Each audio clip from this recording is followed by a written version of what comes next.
Buy a house now or wait for rates to come down? That is the question we're going to answer today. So when you look at mortgage rates, the common, misconception is that the Fed cutting rates will really significantly impact the price that you're going to pay for buying a house or the mortgage rate.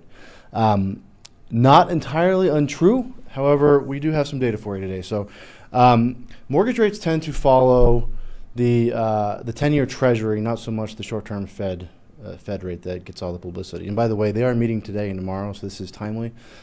They've got two more meetings here in October and then one in December. But we're anticipating about a 95% chance that they do cut rates today. So everyone's thinking mortgage rates are coming down. Well, mortgage rates are really tied to the 10-year Treasury yield here. As you see, it has spiked kind of in correlation with what rates have done. It has come down. We're sitting at about 4.026 as of 15 minutes ago today. That is going to correlate with slightly lower rates. But that's really more tied to like the 30-year. So most people hopefully are just getting a fixed 15 or 30-year mortgage, which is really going to tie more to the 10-year. If you look at like a 5-1 arm or one of those readjusting arms, that's more tied to the SOFR, and that's SOFR, which you'll see here. That is really more of the securitized overnight financing rate, and that is a little bit more short term. So again, same really story there. The 30, 60, 90-day averages there, the 180-day, all sitting at about 4.36. So you do have those rates down a little bit as well. So what does that mean? So we're looking at a 30-year fixed rate mortgage here in the United States as of today. Show the Fred one here. So you're looking at obviously huge spikes in the 80s. Most of you probably bought your first house at like in the teens, right? So oh my God, rates are at 6, 7. That's too expensive. Well, your first house was probably in the teens. But now we are looking at as of today, rates have come down significantly. So we're about at 6.35 on a 30-year, which might still sound high, but is actually relatively low for what we've experienced recently. You are looking at the days of the 3, maybe even the 4% probably gone. It is going to take a significant recession pullback to get back to anything sub 5.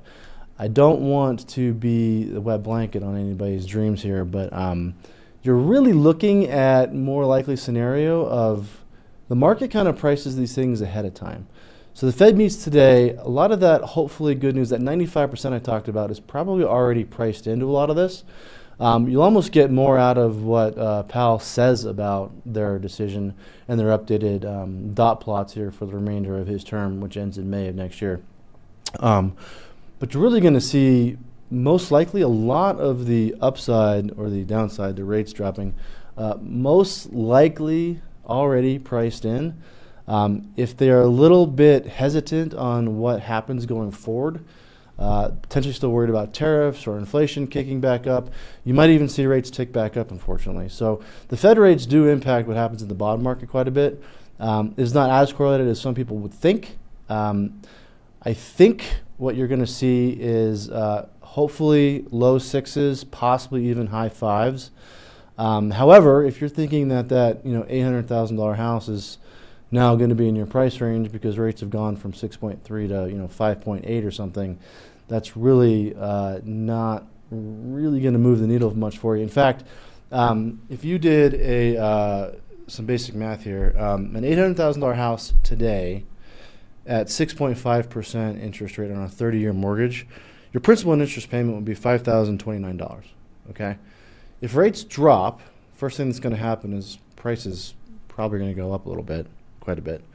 Even if they go to 5.5, and I just made the case that they're probably not going that low, but if they go to 5.5, you're looking at a $900,000 house at 5.5%.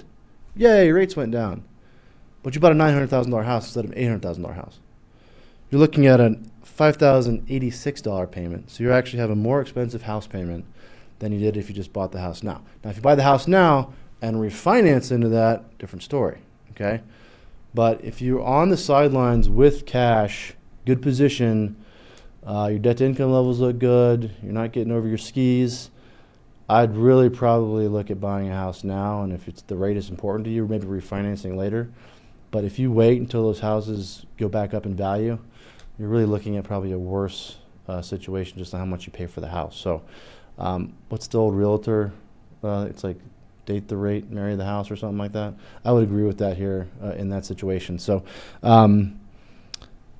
mostly good news. I don't know that you're going to see 4% anytime soon. 3%. I've seen some 2s. I've even seen a 15-year at a 1.75. That's the record. You know who you are.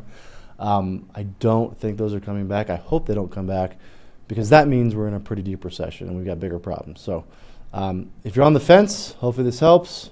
I'd buy the house now.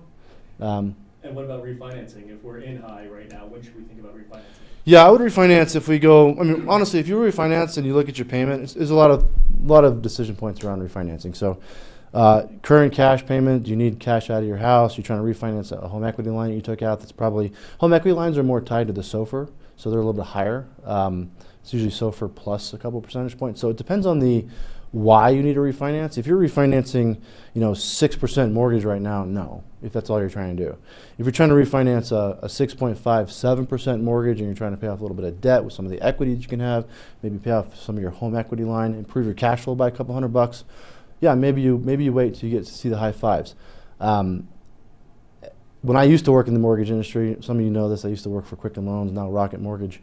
Kind of the rule of thumb industry-wise was like we'd make a really big, strong push for any time rates drop more than 0.5%, 0.75%, for sure, a full percent. That means you could have some wiggle room to kind of pay some of those fees that kind of get baked in there expensive. So if you're looking at a 6.5 and a 5.5, that would be, I would at least explore my options there.